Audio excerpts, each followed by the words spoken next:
I've got a little problem and I need to make a little solution.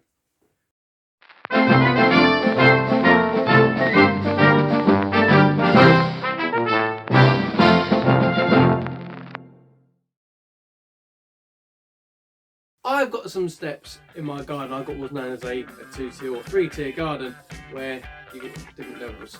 To get to those levels, you have steps. Best way to make these steps out of stone or some sort of strong, robust material.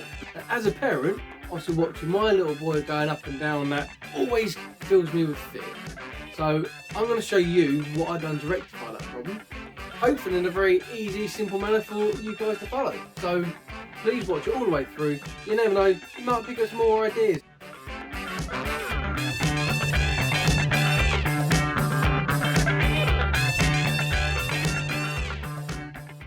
Right, I've made my 2 up stands. These are the 2 up stands. These are the bits that's going to sort of hold the top support in place.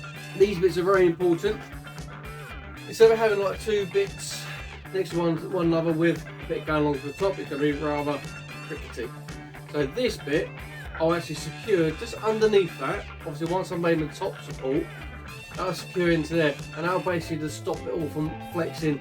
So that's what that bit's really for. So I've done my 2 cutouts for that.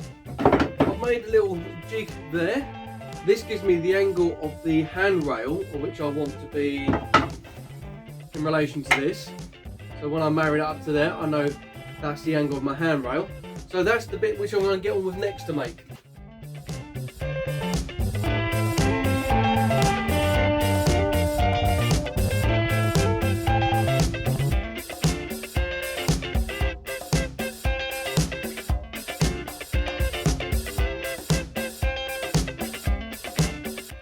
See where that's not square?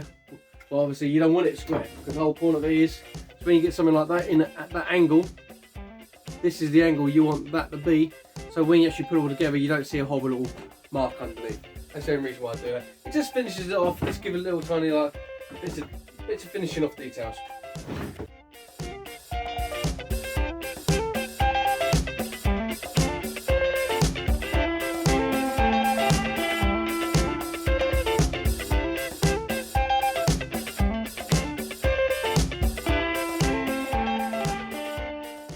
Right, now I've purposely cut this section short in relation to that section because I'm not a big fan of joints that's butting up on things. I like them to be sunk in. So what I'll be doing is this measurement here, that bit there, I'll be obviously measuring that and taking it out of this section to countersink the whole lot in and then squaring that off.